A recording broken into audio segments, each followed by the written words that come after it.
My niece's birthday is coming up, and she's extremely into a show called Steven Universe, which I know nothing about other than the fact that all of the characters are gemstones, and her three favorite characters are Garnet, Amethyst, and especially Pearl, which just so happen to be three gems that I have a fair amount of, so I'm going to make her a pendant.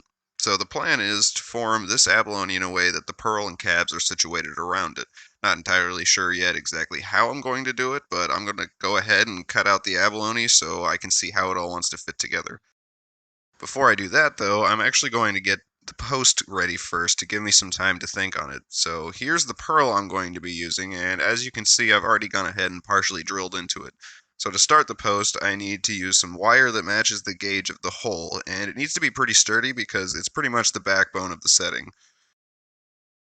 Now that I've gotten that, I just cut out a small circle from some very hard gauge silver sheet, and I'll just drill a hole that again matches the diameter of the post and solder the two together. But first I need to dome it to make a cup.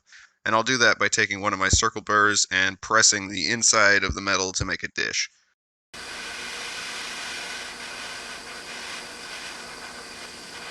It really only needs to be dished enough to cup the pearl, and the scratches on the metal from the burr will actually come in handy later. Now I just need to trim the top, and it's good to go. Okay, I got a bit ahead of myself because I completely forgot to record it, but I also cut out the abalone. It's best not to cut exactly on your line, because having a little extra meat will let you trim the shape more precisely. Now my circle burr will give me nice rounded edges.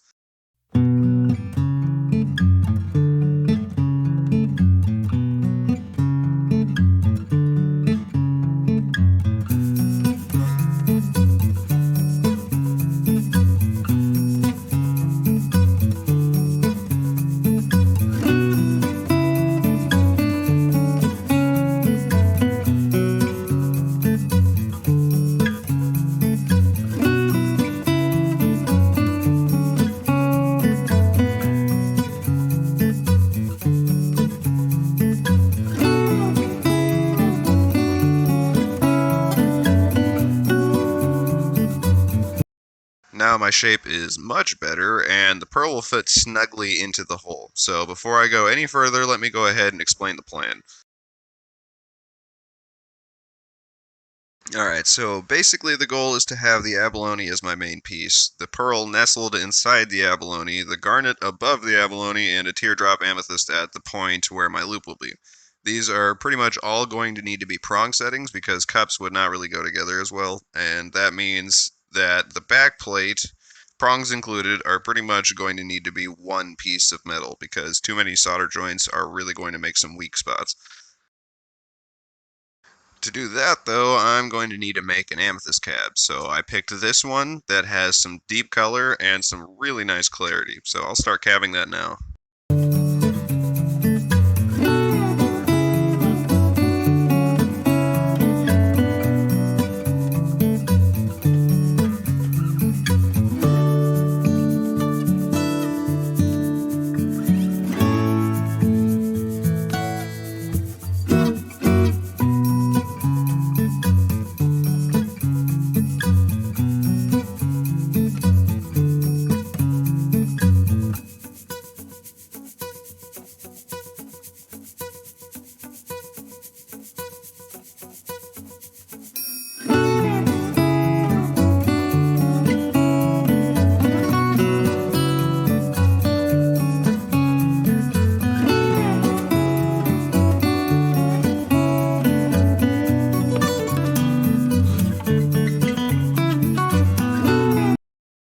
Here it is, and it is one pretty little cab. I actually intentionally left the very point out of the deep color pocket so that the cab would grow deeper in color the farther it goes down.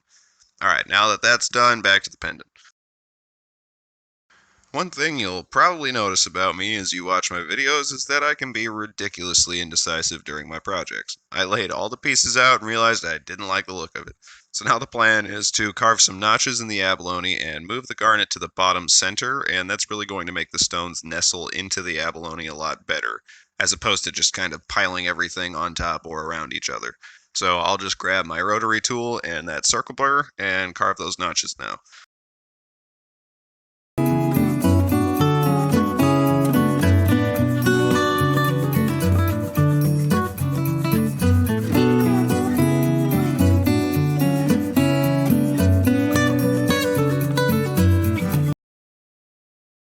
I'm honestly really happy that I did that because now the pieces really go and fit together instead of just being around each other. So now the next step is going to be to prepare the backplate and prep the abalone to bring out the color and make it way more durable. I'll explain how I do that in a moment, but first comes the backplate. So here's the basic shape I need to cut out, and again I use files to make everything uniform after it's cut out. The metal I'm using is actually cured stainless steel because it pretty much needs to be childproof, considering it's going to a 6-year-old. Again, I'm sorry, I don't know why I keep forgetting to press the record button, and also I totally forgot my tripod today, so get ready for some super professional camera work. So this is some magic in a tube called jeweler's glass, which is just a 2-part resin that cures perfectly clear, ridiculously hard, and has a high surface tension for optimal doming. Just take a toothpick and drip it onto your surface to make a good dome. Then, while it's wet, take a torch and bring the flame close to the resin, which will remove all of the bubbles. And here's the end result. It takes 72 hours to fully cure, so definitely plan accordingly. With abalone, I would normally dome it naturally by cabbing it, but again, this needs to be childproof and will definitely be more durable because of the resin coat. Now to saw the backplate. I would highly recommend spraying a clear coat over your pen to avoid wiping it off while you're sawing, but you can definitely get away with not doing that.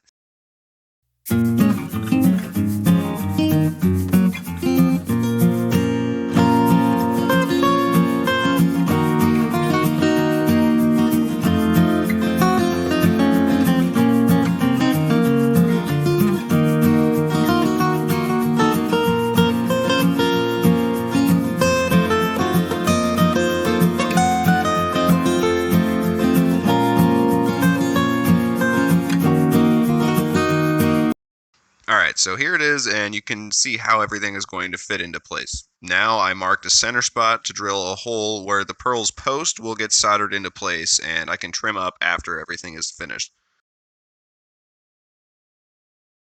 Okay, now I've gotten the loop soldered on, which is just some hard, pure silver bezel wire, and the post is soldered into place and trimmed down. So next, I just have to file down all of the solder off of the back and sand it back up to a good polish, which should only take a few minutes. Now all of the solder is off and it's polished to a sheen that I like. You can see that the post is barely visible from the back and the loop has a pretty long tail to anchor it, but the heat has discolored the clear coat, so I just need to soak it in lacquer thinner to take it off. Okay, so the clear coat is gone now, and I just wanted to reiterate that it was only to keep the pen marks from spearing off of the metal while cutting. So now that all the pieces are done and ready to go, and the housing can safely hold everything, it's time to put it all together.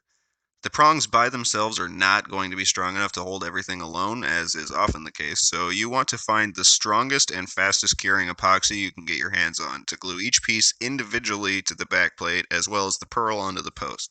This will take the heavy lifting off of the prongs, but keep the illusion that they're doing all of the work. And at the same time, if a prong bends or breaks, nothing is going to fall out. So take a moment to prepare yourself mentally, because the clock starts ticking the instant you start mixing your epoxy.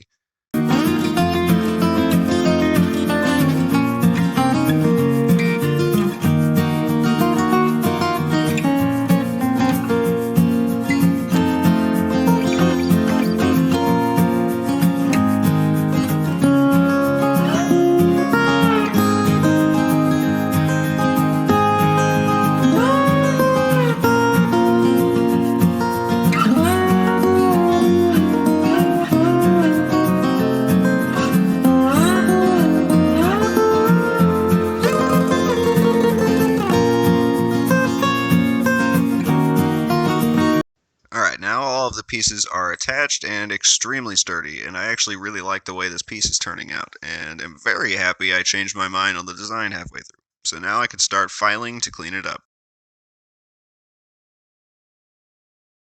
This would be the time to file all of the edges to make them flush with the cabs and abalone, and shape the prongs to round them over and make them a bit more uniform.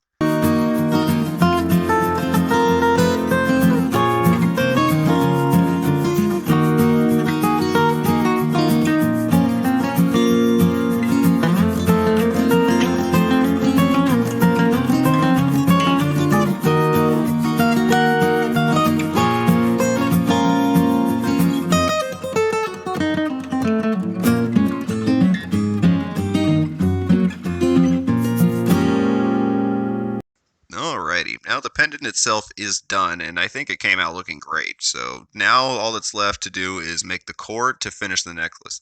I wasn't expecting the pieces to fit together so well, but I gotta say that I really love the way the garnet, pearl, and amethyst complement each other. Here are the pieces I'll be using for the cord. The necklace itself is just a length of suede cord, and this is called a pinch loop. And you just take some pliers and pinch, go figure, them down onto each end of the cord. And this is what you can then attach chain or the clasp to complete the necklace. In this case, I'll be using both, but it's honestly extremely self-explanatory, so how about I just show you?